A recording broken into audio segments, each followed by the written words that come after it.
All India Radio presents Morning News.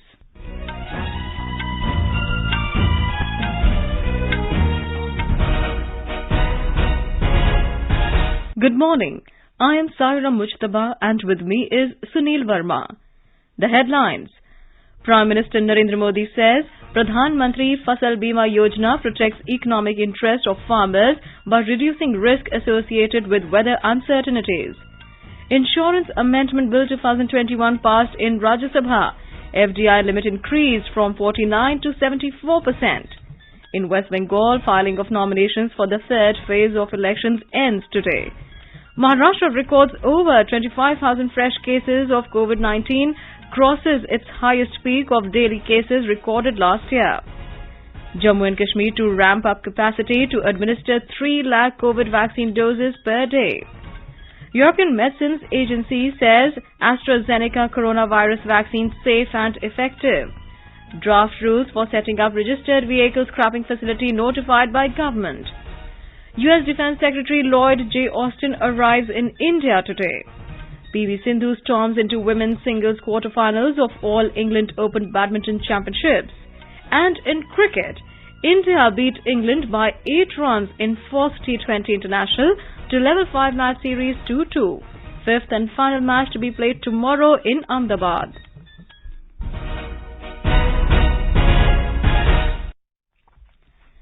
As the nation fights the COVID-19 pandemic, we begin with a message of precaution to stay safe and protected by following these 3 simple steps. Wear a face mask, maintain 2 gaz ki duri for social distancing, focus on hand and face hygiene. And now the news in detail. Prime Minister Narendra Modi has said that Pradhan Mantri Fasal Bima Yojana (PMFBY) is continuously playing an important role in protecting the economic interest of the hard-working farmers by reducing the risk associated with weather uncertainties. Mr. Modi said crores of farmers are availing the benefits of this farmer-friendly insurance scheme today.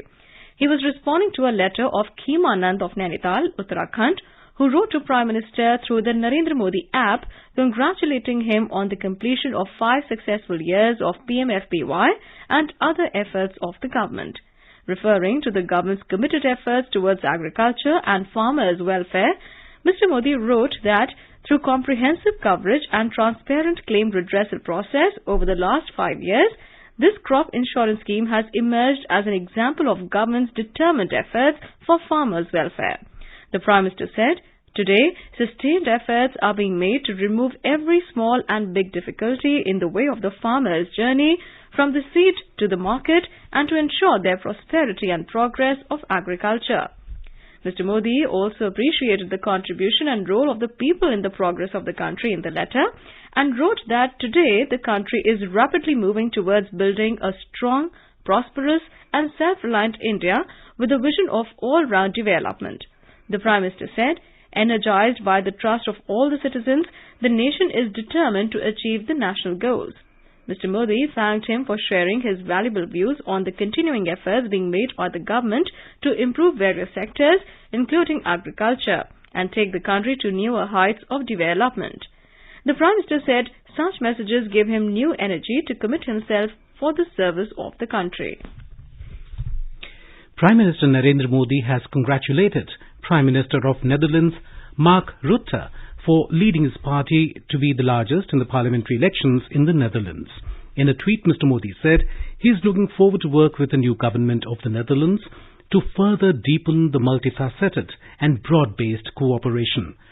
Dutch Prime Minister Mark Rutte led his People's Party for Freedom and Democracy, VVD, to a 4th victory in a row. The Rajya Sabha has passed the Insurance Amendment Bill 2021. It seeks to amend the Insurance Act 1938, which will increase the limit of foreign investment allowed in Indian insurance companies. The bill provides to increase the foreign direct investment limit from the existing 49% to 74%. It also has a provision for removal of restrictions on ownership and control of the insurance companies. Replying to a discussion yesterday, Finance Minister Nirmala Sitharaman said that a higher FDI limit of 74% is not a compulsion for every insurance company as it sets only an upper limit. She clarified that increasing the limit does not mean automatic foreign investment to that level in all companies, and each and every company will decide the limit of investment. The IRDAI, which is the Insurance Regulatory Authority, consulted 60 insurers, a number of promoters, and also leading industry leaders and chambers, and then reported a clear support for the Indian insurers and stakeholders for increasing the FDI limit from 49% to 74%. Responding to members' questions with regard to reservation policy, the Minister assured the House that the government is fully committed to social justice and existing reservation policy will continue in the insurance sector. 191 candidates are in the fray in the first phase of assembly elections in West Bengal. Additional CEO Sanjay Basu told reporters in Kolkata that 63 candidates are contesting in Purulia, 35 in West Mednipur and 34 in Jhargram districts, while 33 candidates are in fray from East Mednipur and 26 from Bankura districts. 30 seats across 5 districts will go to polls on the 27th of this month. On the other hand, polling will be held in 30 seats on 1st of April for the second phase. In this phase, 172 candidates will be contesting from 4 districts. 58 candidates are from East Mednipur, while 53 are from Bankura. 42 candidates will be contesting from West Mednipur district and 19 candidates are in the fray from South 24 Parganas. Meanwhile, filing of nominations for the third phase of elections ends today. 78 nominations were submitted till yesterday for this phase. 31 assembly constituencies spread over 3 districts will go to polls in this phase on the 6th of April. Congress leader Rahul Gandhi will begin his 2-day visit to poll-bound Assam from today. He will address 3 election rallies in Upper Assam and Northern Assam. He will also interact with the tea garden workers and college students during his visit. In Tamil Nadu, more than 4,000 contestants, including 668 women and a transgender, have filed their nominations for April the 6th Assembly elections. A maximum of 62 candidates have filed their nomination in Karur, while 50 candidates have filed their nomination papers in Kangeyam constituencies. 12 candidates have filed their nominations for Kanyakumari Lok Sabha by poll. The cumulative number of COVID-19 vaccine doses administered in the country has crossed 3.89 crore. A total of 3,89,20,259 vaccine doses have been given. A total of 17,83,303 vaccine doses were given till 7 p.m. Out of this, 14,83,156 beneficiaries were vaccinated for first dose, and over 3 lakh healthcare workers and frontline workers received the second dose of vaccine. Maharashtra has recorded over 25,000 fresh cases of COVID-19, crossing its highest peak of daily cases recorded last year. Yesterday, the state reported 25,833 new coronavirus cases, the highest single-day spike since the first infection was detected last March. The previous highest single-day toll for Maharashtra was 24,886 cases on 11th of September last year. According to the State Health Department, with 58 more fatalities, the death toll has also jumped to 53,138 in the state. At present, there are 1,66,300 active cases in Maharashtra. The state is now witnessing the beginning of a second COVID-19 wave, a central government team report stated earlier this week. The Jammu and Kashmir government is ramping up its capacity to administer 3 lakh COVID-19 vaccine doses per day and store 50 lakh in cold chain. COVID vaccination centers in the Union Territory are also being gradually enhanced to 3,034, including 34 private centers. All COVID vaccination centers will be connected through 873 cold chain points. The Union Territory has already vaccinated about 4.4 lakh people so far, with no reported case of extreme adversity. Yesterday, Chief Secretary B.V.R. Subramaniam chaired the third meeting of the UT Steering Committee to review the progress of COVID-19 vaccination drives that were rolled out in January this year. It was informed that so far 77% of healthcare workers, 78% of frontline workers and 12.28% of senior citizens and comorbid patients have been vaccinated in the UT. Arrangements have also been put in place for on-spot registration and administration of vaccination to the remaining healthcare workers and frontline workers. The vaccines are being administered free of cost at all government vaccination centres, while private centres are charging 250 rupees per dose. A total of 607 new confirmed cases of coronavirus infection were reported in Delhi during the last 24 hours, taking the total number of cases to 6,45,632. Delhi government says that 6,31,759 people affected with coronavirus have been cured so far. In the last 24 hours, 384 people recovered and one death was reported in the city. The death toll so far in the national capital stood at 10,949.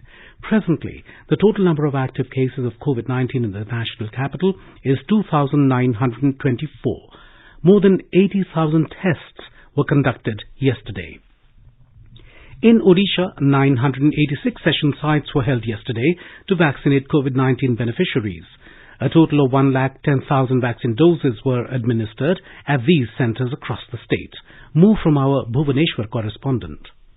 In keeping with its target of vaccinating 1 lakh senior citizens per day, the State Health Administration almost approximated the mark by vaccinating 96,529 people above 60 years of age yesterday. The number of beneficiaries vaccinated yesterday include a little over 5,000 persons above 45 years of age with comorbid conditions taking their first vaccine doses and around 7,000 healthcare and frontline workers receiving their second vaccine jabs. Meanwhile, the state has been able to administer a cumulative total of more than 15 lakh doses of Covishield and Covaxin to the beneficiaries, with the first 5 lakh doses administered in 30 days as against the second 5 lakh in 15 days and the third 5 lakh doses in just 6 days. Girish Chandra Das, AIR News, Bhubaneswar. Bihar government has cancelled leave of health workers till April the 5th after seeing the increase in new cases and second wave of COVID-19 in other states. Those already on leave have been asked to resume work. The state recorded 107 fresh cases during the past 24 hours. Meanwhile, a total of 3,59,835 healthcare workers took the second dose of COVID-19 vaccine. So far, 17,09,835 beneficiaries have been inoculated with vaccine doses since the start of vaccination drive in the state. 2,61,304 patients have recovered from the COVID-19 infection in the state so far. COVID-19 recovery rate has improved to 99.26% in Bihar. The Sikkim government has issued a new notification listing measures to contain COVID-19. All commercial establishments, including restaurants, bars, nightclubs, discos, gyms and pubs, will be closed by 10 p.m. with exemption for in-house guests. Vehicular movement from 10:30 p.m. to 6 a.m. will not be permitted, exempting emergency purposes and commercial vehicles. Moreover, all schools, institutions and establishments are to maintain social distancing and ensure the use of sanitizers and face masks. Chief Minister B.S. Tamang had on Wednesday announced a night curfew after 10 p.m. and restrictions on vehicular movement after 10:30 p.m. to guard against COVID-19. European Medicines Agency has said that AstraZeneca coronavirus vaccine is safe and effective. European Medicines Agency's Safety Committee said this yesterday after concluding its preliminary review of people vaccinated with COVID-19 vaccine AstraZeneca. This comes after several countries temporarily suspended the use of the vaccine over fears about side effects. The European Medicines Agency said that the vaccine is not associated with an increase in the overall risk of blood clots in those who receive it, and there is no evidence of a problem related to specific batches of the vaccine or to particular manufacturing sites. Earlier, the World Health Organization had reaffirmed its support for the shot. Meanwhile, Germany, France and other European nations have announced plans to resume using AstraZeneca's COVID-19 vaccine after EU and British regulators moved to shore up confidence in the shot, saying its benefits outweigh the risks. Within hours, Germany said it would resume administering the AstraZeneca vaccine from today. France too said it would resume use of the vaccine, with Prime Minister Jean Castex saying he would receive the shot himself this afternoon. Italian Prime Minister Mario Draghi said Italy would do the same and that his government's priority remained to vaccinate as many people as quickly as possible. Cyprus, Latvia and Lithuania said they would restart administering the vaccine. You are listening to the morning news on All India Radio. A reminder of the headlines before we move on. Prime Minister Narendra Modi says Pradhan Mantri Fasal Bima Yojana protects economic interests of farmers by reducing risk associated with weather uncertainties. Insurance Amendment Bill 2021 passed in Rajya Sabha. FDI limit increased from 49 to 74%. In West Bengal, filing of nominations for the third phase of elections ends today. Maharashtra records over 25,000 fresh cases of COVID-19, crosses its highest peak of daily cases recorded last year. Jammu and Kashmir to ramp up capacity to administer 3 lakh COVID vaccine doses per day. European Medicines Agency says AstraZeneca coronavirus vaccine safe and effective. Draft rules for setting up registered vehicle scrapping facility notified by government. US Defense Secretary Lloyd J. Austin arrives in India today. PV Sindhu storms into women's singles quarterfinals of All England Open Badminton Championships. And in cricket, India beat England by 8 runs in 4th T20 International to level 5-match series 2-2.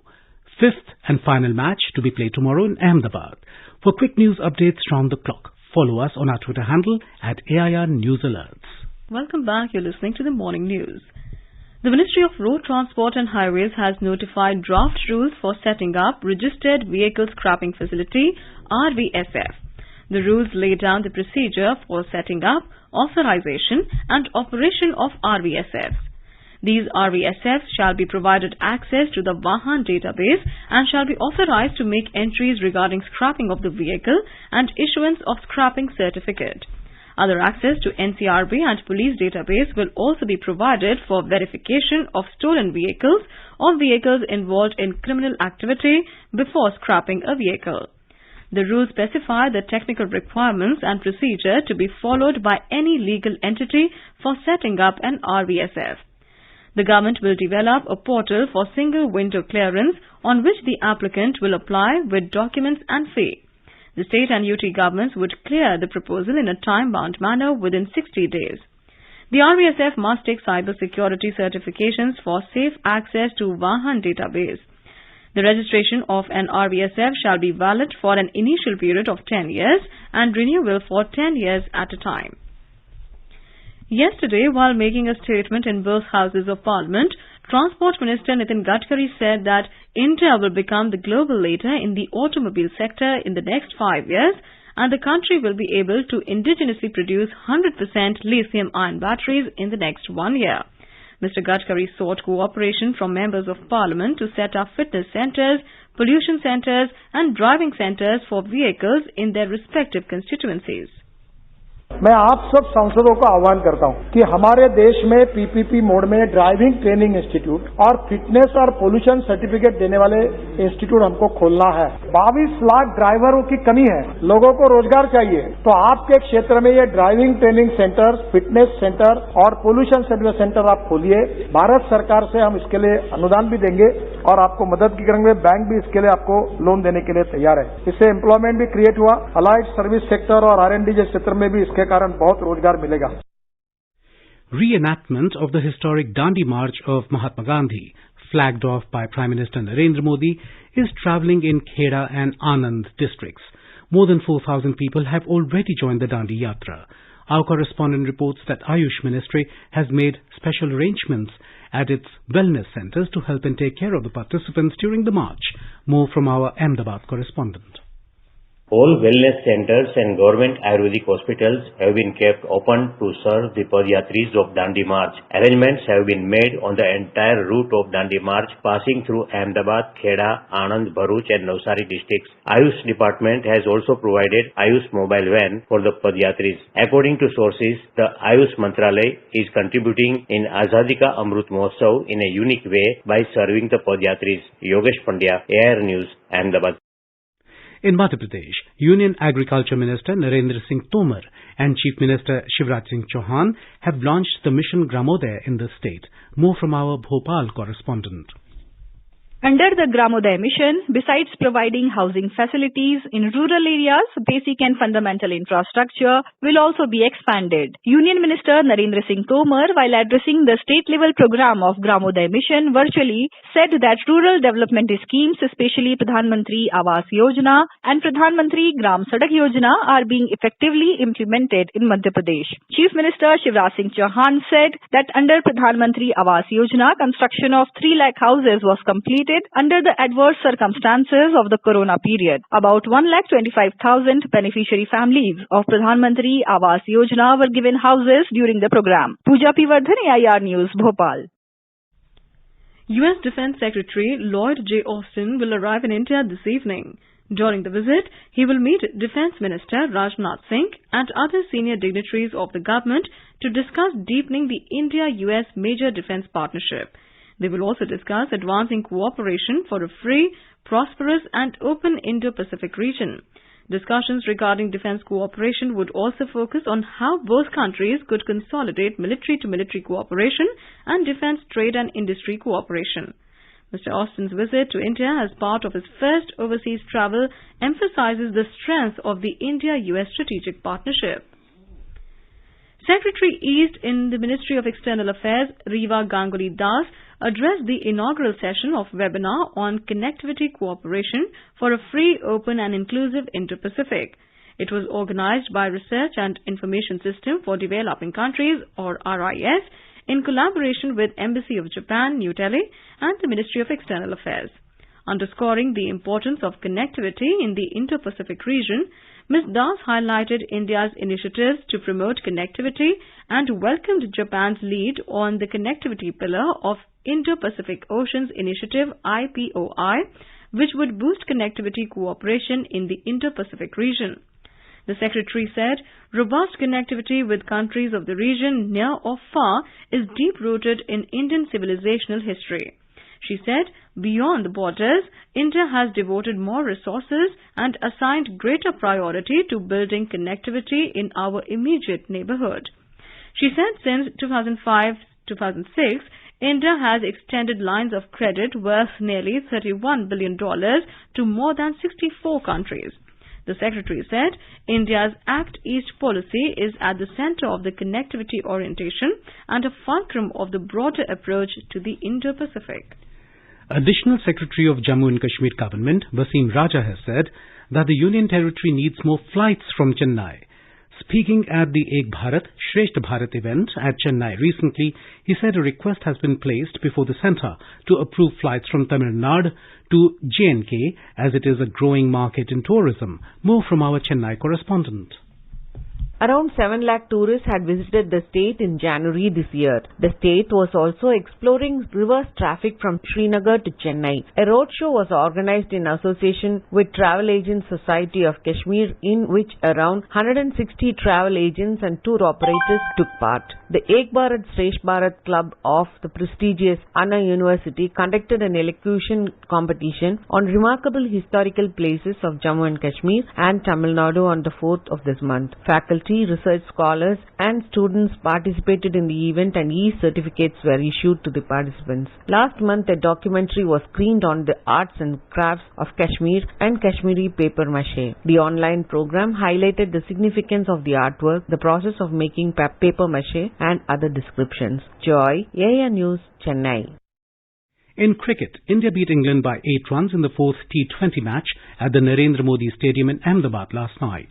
Chasing a victory target of 186 runs, England finished at 177 for 8. Earlier put into bat, India scored 185 runs for 8 in the stipulated 20 overs.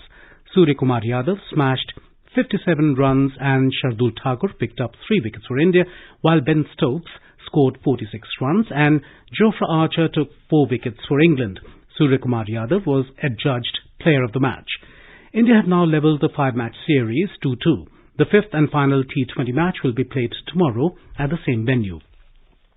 In All England Open Badminton Championships, Indian shuttler PV Sindhu entered the women's singles quarter-final, beating Elle Kristoffersen of Denmark 21-8, 21-8. In men's singles, Lakshya Sen has entered the quarter-final, beating Thomas Roxel of France 21-18, 21-17. However, H.S. Pranoy and Sai Praneeth lost their men's singles pre-quarter-final matches yesterday. Pranoy lost to top seed Kento Momota of Japan 21-15, 21-14, while Praneeth went down 21-15, 12-21, 12-21 to world number 2 Victor Axelsen of Denmark. In mixed doubles, the duo of Ashwini Ponappa and Satvik Sairaj Rankireddy also lost their second round match to Yuki Kaneko and Misaki Matsutomo of Japan. And now let's take a look at the weather forecast for today. National capital Delhi, after observing mist in the morning, is likely to have a maximum temperature of around 35 degrees Celsius. It recorded a minimum temperature of 17 degrees Celsius. Mumbai, with a mainly clear sky, may have a maximum temperature of nearly 36 degrees Celsius after registering a minimum of 24 degrees. Chennai is also likely to see a sunny day today, with temperatures rising up to nearly 33 degrees Celsius, moving from a minimum of 24 degrees. Kolkata, with partly cloudy sky, is expected to record a maximum temperature of around 37 degrees Celsius, up from a minimum of 25 degrees. Srinagar will have a mainly clear sky, though it becomes partly cloudy in the afternoon or later, with a maximum temperature of nearly 19 degrees Celsius, rising from a minimum of 4 degrees. Jammu is expected to witness a mainly clear sky, and the temperature may hover between 16 and 31 degrees Celsius. Leh, with an expected partly cloudy sky, will see a maximum temperature of around 10 degrees Celsius, while the minimum temperature was -4. Gilgit will have a mainly clear sky, with temperature hovering between 5 and 22 degrees Celsius. Muzaffarabad may see a cloudy sky towards the afternoon or evening. And now an overview of today's newspapers. Papers have largely focused on Bengal being the next hotbed of politics as it gears up for assembly elections, while dailies have also covered the vehicle scrappage policy announced by the government. The pioneer headlines: "Game over for Didi," says Modi, while a counter headline next to it quotes Mamata Banerjee, "Bengal will bring real Poriborton in Delhi." The Asian Age reports Modi tears into Mamata for encouraging Maoist terror. Vehicles scrappage policy announced, benefits listed, writes the Pioneer, while the Tribune headlines, "No toll booths, GPS-based collection in year," says Gadkari. Hindustan Times quotes Delhi Chief Minister Arvind Kejriwal in its top headline, "Can vaccinate all of Delhi in 3 months." In a major development, Supreme Court directs all courts to refrain from paternalistic and misogynistic attitudes that are at times reflected in judicial orders. Hindustan Times headline says, "No place for misogyny in courts, SC lays down law." And finally, as Indian courts deliberate on the issue of same-sex marriage, the Times of India writes, "This battle is not just about a religious ceremony, it's for civil and legal rights." While a counterpiece says, "Marriage is not a private affair between two individuals, it is a social institution." And now, before we end the bulletin, the headlines once again. Prime Minister Modi says Pradhan Mantri Fasal Bima Yojana protects economic interest of farmers by reducing risk associated with weather uncertainties. Insurance Amendment Bill 2021 passed in Rajya Sabha. FDI limit increased from 49 to 74%. In West Bengal, filing of nominations for the third phase of elections ends today. Maharashtra records over 25,000 fresh cases of COVID-19, crosses its highest peak of daily cases recorded last year. Jammu and Kashmir to ramp up capacity to administer 3 lakh COVID vaccine doses per day. European Medicines Agency says AstraZeneca coronavirus vaccine safe and effective. Draft rules for setting up registered vehicle scrapping facility notified by government. US Defense Secretary Lloyd J. Austin arrives in India today. PV Sindhu storms into women's singles quarterfinals of All England Open Badminton Championships. And in cricket, India beat England by 8 runs in 4th T20 International to level 5 match series 2-2. 5th and final match to be played tomorrow in Ahmedabad. And with that, we end the morning news. Have a great day.